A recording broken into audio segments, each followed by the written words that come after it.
Prabowo masih sambutan pembukaan Tanwir dan resepsi milad ulang tahun ke-112 Muhammadiyah.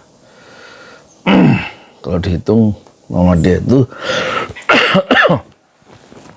bulan November tahun 1912 ya. Jadi sudah 112 tahun, sementara Republik Indonesia secara politis merdeka 45. Berarti sekarang 79 ya. Lebih lama, lebih tua Muhammadiyah yang didirikan oleh Kiai Haji Ahmad Dahlan dibanding negara RI, Republik Indonesia. Ini sambutannya yang nonton 4 jam lalu 66.433 orang. Saya belum lihat ya. Tanwir dan resepsi milad kedua 112 Muhammadiyah. Apa itu? Menghadapkan kemandirian apa nggak jelas. Kupang. Nah, di Kupang ya. Kita lihat ya, Prabowo ngomong apa.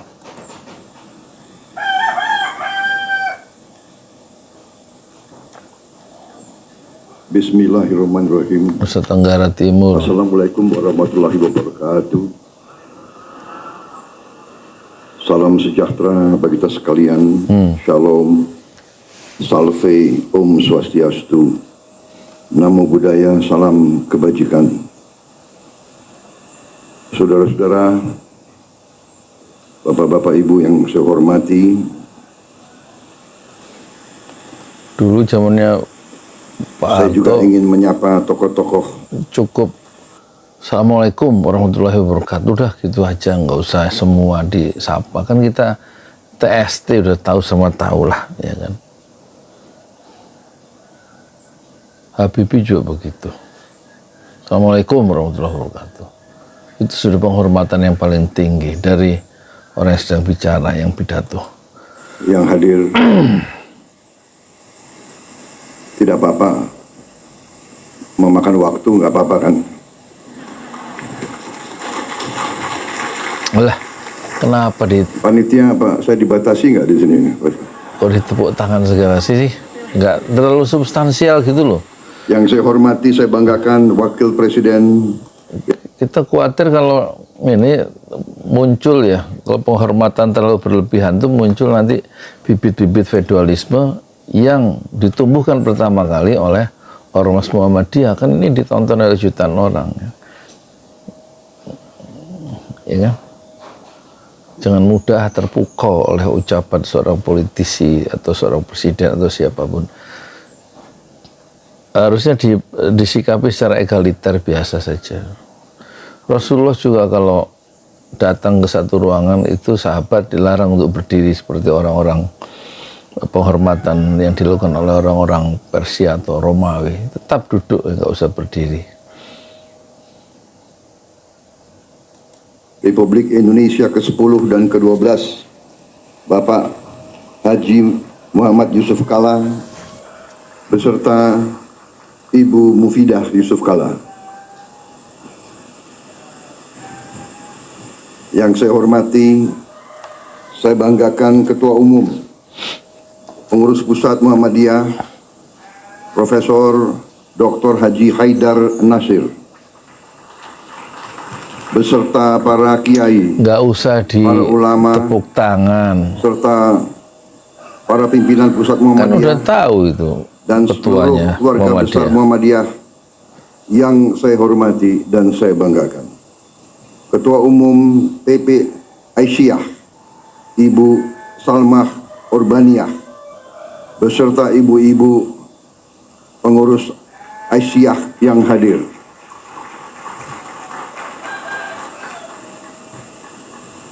Profesor Dr. Muhajir Effendi, Ketua PP Muhammadiyah periode ini nggak disebut nih tahunnya itu. Pak Teddy ini menghadap saya habis ini. Ngapain? Ketua Umum PP Muhammadiyah 2005-2015 Bapak Din Samsudin yang saya hormati. Kok agak ngumpet di belakang itu. Pak Din itu kawan saya waktu masih muda. Sekarang agak muda. Ketua Dewan Perwakilan Daerah Republik Indonesia Bapak Sultan Najamuddin, para menteri dan wakil menteri Kabinet Merah Putih, tadi sudah disebut banyak sekali, tapi nggak apa-apalah disebut sekali lagi. Menko Bidang Pangan Dr. Zulkifli Hasan, Menteri Pendidikan Dasar dan Menengah, yang juga kebetulan Sekretaris Umum PP Muhammadiyah Profesor Dr. Abdul Muti, Menteri Pertahanan Syafri. Letnan Jenderal TNI Purnawirawan Syafri Samsudin, Menteri Perdagangan Saudara Budi Santoso, Menteri Desa dan Pembangunan Daerah Tertinggal Saudara Yandri Susanto, Menteri Kehutanan Saudara Raja Juli Antoni, PhD, Menteri Kelautan Perikanan Saudara Sakti Wahyu Trenggono, Menteri Lingkungan Hidup Saudara Hanif Faisal Nurofik, Panglima TNI Jenderal TNI Agus Subianto, Ini kan acaranya Tanwir Muhammadiyah Kepala Milad Kepolisian Republik Muhammadiyah. Indonesia Jenderal Polisi Listio Kenapa anggota Sigit Prabowo. Kabinet Merah Putih disebut satu-satu? Jadi Harusnya kalau nggak usah disebut. Kapolri dan Panglima TNI nama terakhirnya itu Prabowo Subianto.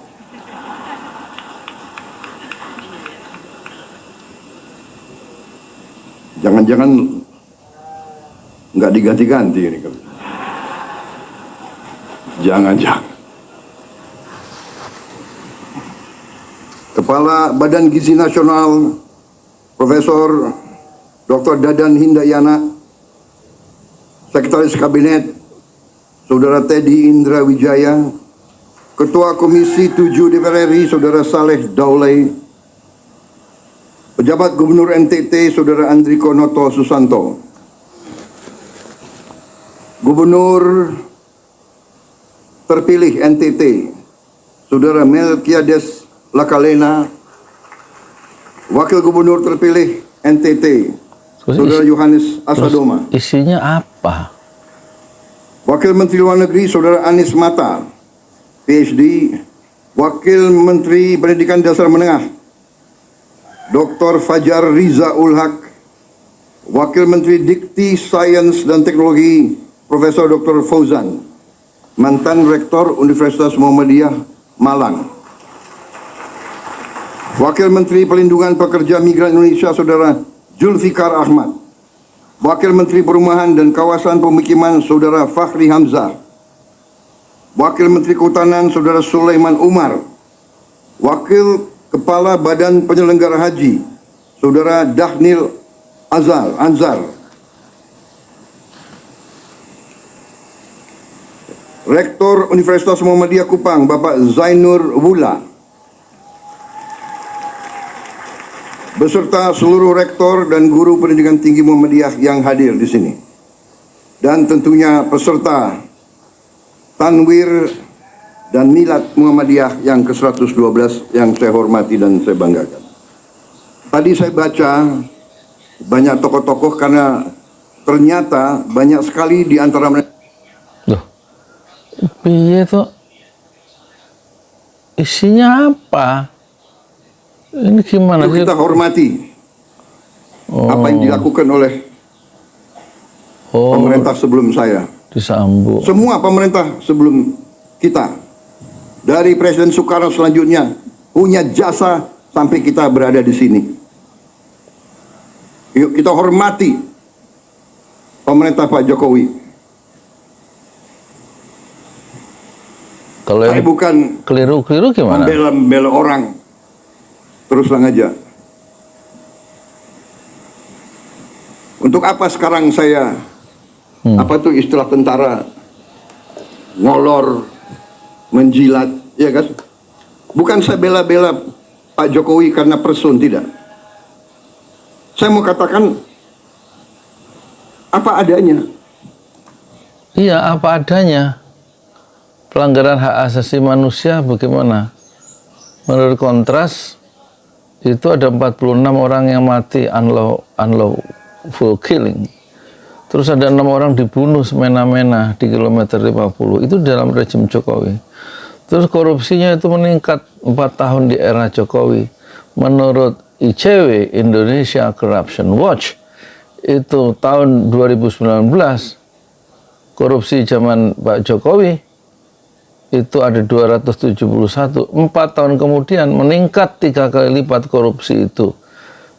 Data yang dikeluarkan oleh Indonesia Corruption Watch, yaitu 791 kasus dari 271 kasus.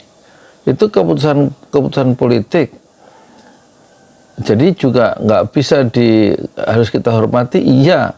Tapi ke satu deviasi penyelewengan kekuasaan yang merugikan rakyat banyak, menghilangkan nyawa, seperti ada 8 orang mati dalam demonstrasi kerusuhan di depan Bawaslu, disikapi dengan keras oleh Polri yang saat itu Kapolrinya adalah Tito Karnavian, dan orang mati begitu saja tidak ada pertanggungjawaban pemerintah, dalam hari ini Jokowi. Bagaimana itu?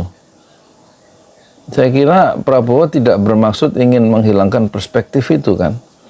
Semua punya jasa, tapi juga manusia juga selalu tergoda oleh kekuasaan sehingga dia bisa mengunggulkan atau mendahulukan kepentingan yang sedikit dan mengorbankan banyak orang. Itu yang terjadi. Banyak keputusan-keputusan politik dalam pemerintahan Soekarno sampai sekarang itu yang juga ada kekeliruan-kekeliruan ya. Seperti Pak Harto mengirimkan 10.000, membuat kamp konsentrasi di Pulau Buru, 10.000 orang karena perbedaan paham politik, dimasukkan kamp kerja paksa tanpa diadili 10.000 orang di era Orde Baru. Itu perang saudara gara-gara pertikaian politik Nasakom dan lain-lain pemberontakan PKI. Dan itu menghasilkan perang saudara 3 juta orang yang bunuh-bunuhan antara sama anak bangsa. Karena ini ambisi-ambisi para politisi yang kemudian tidak dikontrol. Malah bapaknya Pak Prabowo, Sumitro Hadikusumo, Joyo Hadikusumo, yaitu Pak Sumitro, itu kan termasuk masuk dalam PRRI, Perjuangan Revolusioner Republik Indonesia, untuk mengoreksi keputusan atau pemerintahan pusat yang tidak memperhatikan daerah. Dan kemudian PRRI itu dihancurkan secara militer oleh Soekarno dengan Ahmad Yani, Jenderal Ahmad Yani, dan kemudian Sumitro terpaksa keluar negeri dan Prabowo akhirnya sekolah di Inggris dan Singapura karena perbedaan politik ya. Jadi tidak semua pemimpin presiden yang sejak dulu sampai sekarang sampai Jokowi itu selalu benar dalam mengambil keputusan politik. Malah yang terjadi, kita hampir menjadi bangsa yang gagal, yang failed karena keputusan-keputusan politik yang ugal-ugalan dari pemimpin politik kita sendiri, presiden kita sendiri.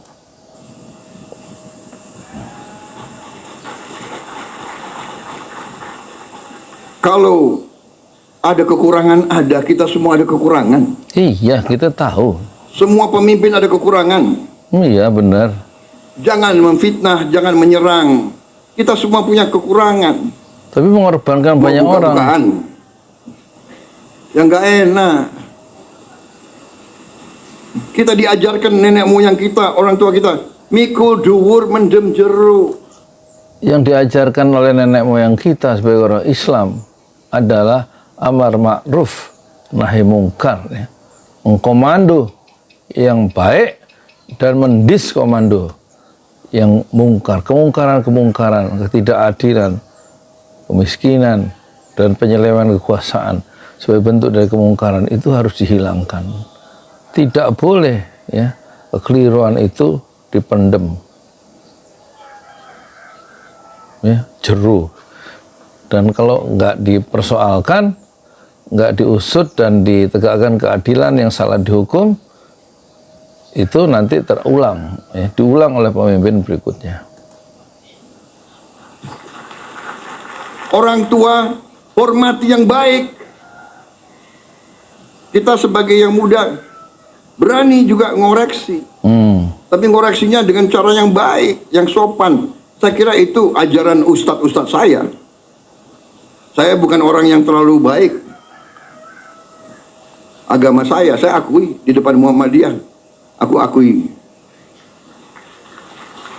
Tapi saya ingat ajaran ustadz-ustadz saya.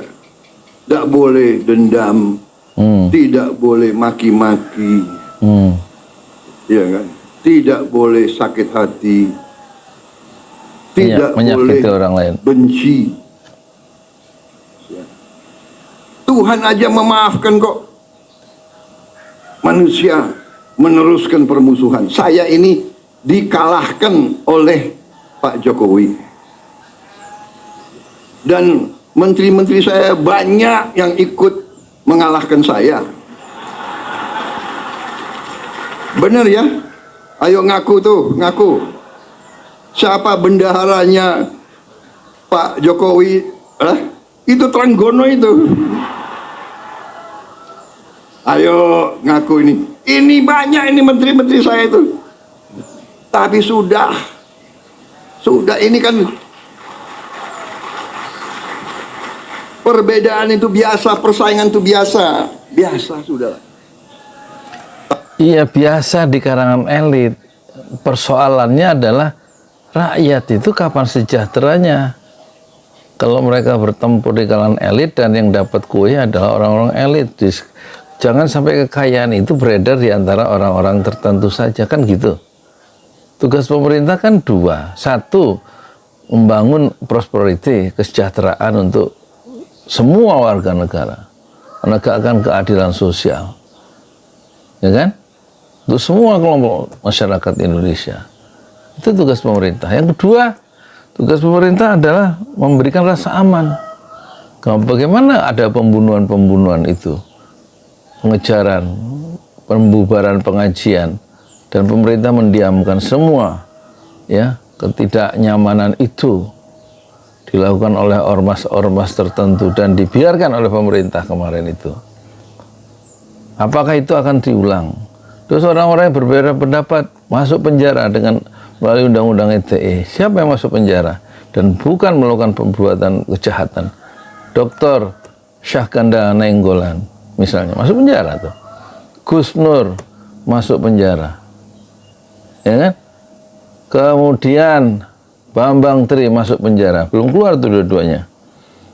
Anton Permana masuk penjara, Jumhur Hidayat masuk penjara, karena perbedaan paham politik mengkritik kebijakan pemerintah, terutama undang-undang Naker tenaga kerja kemarin, Cipta Kerja. Terus apa maksudnya apa? Bahwa kita memang harus mengkritik, harus dengan sopan. Lah koruptor itu ngambil uang juga dengan sopan, dengan senyum, dengan baju klimis, dengan tanda tangannya, dengan bahasa yang santun, tapi dia nyolong. Dan terbukti kan, koruptor itu meningkat di zaman pemerintahan kemarin. Kecurangan-kecurangan jangan didiamkan, harus dihukum, bukan malah dirangkul kecurangan itu. Orangnya dibiarkan dan malah dirangkul untuk kerjasama. Harus dihukum dulu supaya jerak. Maling juga begitu. Koruptor-koruptor itu menurut ICW itu kenapa mereka makin marak kok maling-maling berdasi itu karena rata-rata yang dihukum hanya 3-4 tahun, nggak ada efek jerahnya. Nah sekarang tugas Prabowo adalah mendorong Partai Gerindra dan juga Koalisi Indonesia Maju untuk mensahkan undang-undang perampasan aset sehingga koruptor-koruptor itu bukan saja tidak dimaafkan, dimasukkan penjara dan dimiskinkan. Aset-aset yang sudah diambil yang miliaran, yang triliunan itu harus dirampas. Jangan lagi ada permainan semantik, kekacauan semantik. Kita harus mengikuti konvensi PBB, bukan perampasan aset tapi recovery. Aset recovery, karena mengikuti United Nation Against corruption. Ya, kita sudah meratifikasi itu. Di situ tidak ada istilah perampasan aset.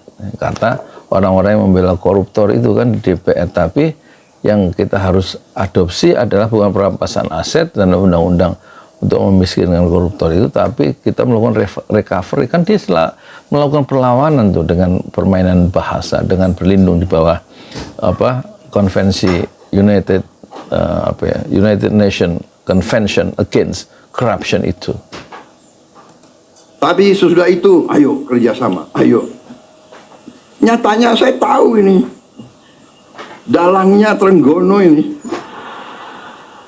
Tapi jadi wakil saya di Kementerian Pertahanan. Akhirnya saya dibilang, oh Prabowo pakai banyak orangnya Jokowi. Jadi harus dipilahkan ya, yang batil harus diposisikan sebagai batil, yang hak harus dihak. Harusnya tidak melakukan talbis pencampuran hak dan batil.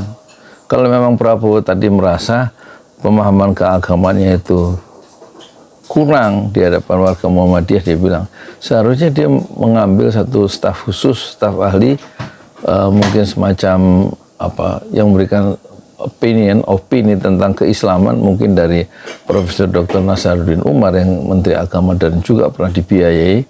Nasaruddin Umar itu waktu sekolah di McGill University, mungkin bisa dimintai pandangannya waktu rekrutmen kementerian anggota kabinet Merah Putih kemarin. Bagaimana orang-orang yang melakukan kekeliruan di masa lalu itu, apakah bisa ya diajak kerjasama? Apakah harus dimaafkan atau harus dihukum dulu, ditakzir dulu misalnya? Kalau koruptor-koruptor yang terbukti bersalah, apakah harus diusut dulu atau dimaafkan dulu? Atau bagaimana? Itu kan harus juga tidak hitam putih melihat persoalan-persoalan masa lalu supaya tidak terulang ya, kekacauan atau keburukan di masa lalu itu terbawa pada pemerintahan yang sekarang. Tidak, bukan orangnya Jokowi. Saya pakai orang merah putih. Saya pakai anak Indonesia. Iya kan?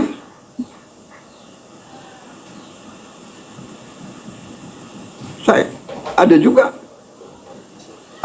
yang Menko Polkam saya juga kan bukan orang Gerindra.